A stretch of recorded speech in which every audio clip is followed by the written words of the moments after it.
Hello, I'm Cliff Norris, Development Director of Atlanta Freedom Band, and I'm here with Bert Agripino, Hello. the student composer for Atlanta Freedom Band's December 2024 concert to kids from 1 to 92. So welcome, Bert. We're so glad to have you. Hello. So tell us a little bit about yourself and how you got started in music. Okay. I was born, my parents hate this, but I was born in Dahlonega. And then quickly after I moved to Gainesville where I was raised. Great band program. I love them so much. I got started in music 6th grade whenever my percussion director, Mr. Joey Forbes, love him. He's doing such great work right now. He came over, introduced us to band, and then from then on, I started percussion. And then I just kept going, and it's been like, I think, a decade now of percussion. So I'm feeling it.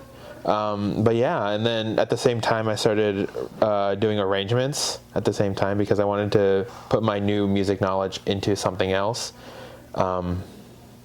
And then it just eventually became into like, oh, I hear these like movie soundtracks or these TV soundtracks that seem really cool. And then there's like a bunch of memories that people have that are connected to specific like splices of music.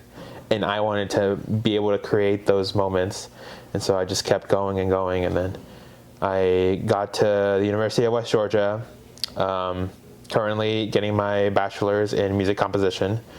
And it's been a blast. I love all my professors, and they're so encouraging and so talented and smart, and it just makes me feel like I'm doing something really nice, especially around here in Atlanta where the music community is slowly growing.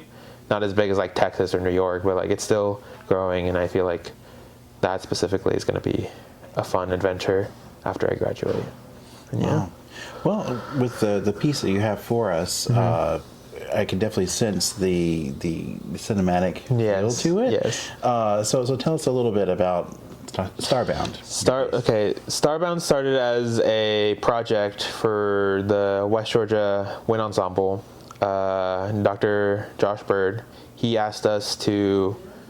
It was essentially a contest saying, "Hey, you should put in any composition to get played by the Wind Ensemble," and that was one of my biggest dreams as a kid, and I just thought of like, ooh, stars are pretty, and so I kind of went with that. I know I wanted to do a solo percussion because it was also a concerto competition, and I wanted to do both in one because I could. And so I just put a solo vibraphone, and then I just went off. And yeah, he helped me throughout the entire process. I won the competition, which yay. And so for our first concert cycle this semester, we played that along with a bunch of other pieces twice. One for our own concert, one for a convention, which was really fun, and that's how I got here. And yeah, the piece itself is just I wanted to show how pretty the sky can be, how pretty stars can be. And then later on, I realized this is basically my love letter to my younger self, being like, hey, you made it. You have a piece that is now being performed by multiple people, and you should be grateful, and this should be a milestone for you, and you should keep going after that. And yeah. Wow, I love that story. And when we have been rehearsing this piece, I imagine myself in a wintry landscape. Yes. Like I'm walking along, and it's snow covered, and ice is hanging from the trees, and then when you do the solo vibraphone, you're doing these bow movements. I think of like, you know, maybe like owls or birds or something. I mean, that's the image that comes to my mind when we're playing it. So it's very evocative. I think the audience will really love it. And that's mainly my music. I want to be able to tell a story. I want to be able to evoke emotions.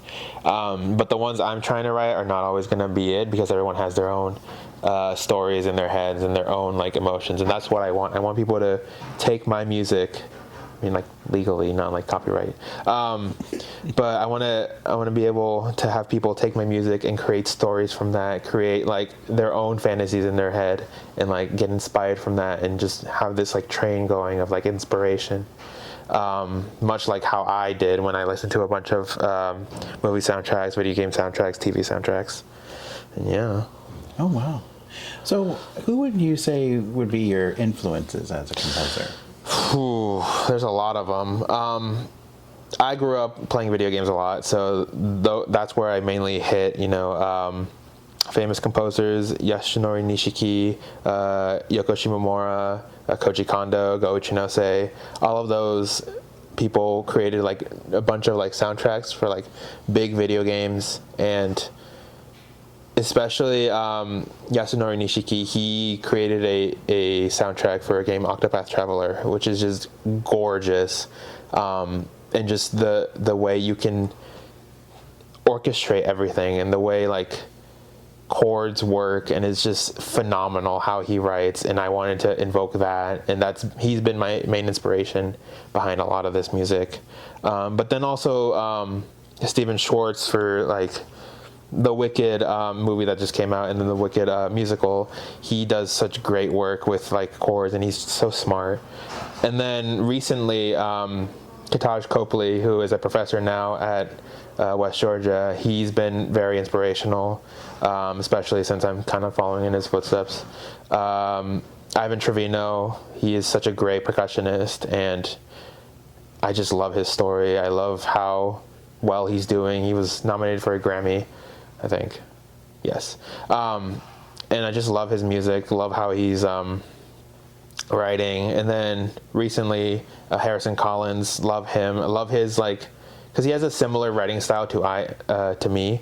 So I've been following his music, and it's just it opens up like what I could possibly do as a musician, as a composer, and just feeling like there are so many people out there who are like me, so I know I can make it because they made it.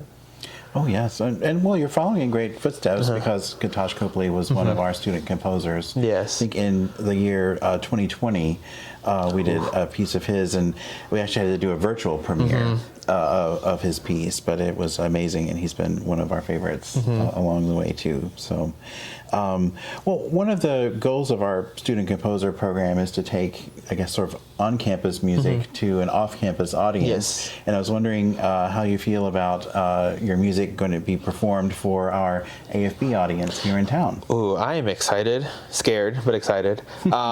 This is the biggest thing my music has ever gotten to, which I feel like is also very sudden, because the very first time my piece, a large ensemble performance was ever played was like a few months ago, and now it's getting performed in Atlanta, of all places. And so I'm really excited. I want people to like it. I want the players to like it, because music's not fun if the players aren't having fun. And yeah, hopefully this will kickstart something. And that was at the Association of Concert Bands Regional Conference that was in Carrollton back in September. Yes. So, wow, that was a nice place to have one of your works performed. Definitely. Definitely, yeah. I'm just glad so many people enjoyed it and actually came up to me and just congratulated me about this piece.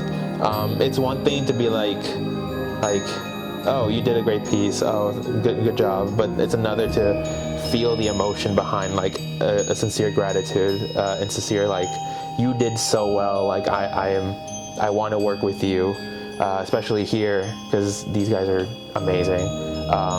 Such a wonderful place, and yeah, I'm just excited. Well, we're excited for you too, and we have really enjoyed working on Starbound during this rehearsal cycle, and we can't wait for you, our audience, to experience it. So the concert is once again for kids to 1 to 92. It's coming up Saturday, December 21st, 7 p.m. at the church in Ponson Highland. Tickets are available on our website, atlantafreedombands.com. Well, thank you very much for being with us today, Bert. Thank you. And we'll look forward to seeing everyone at the show.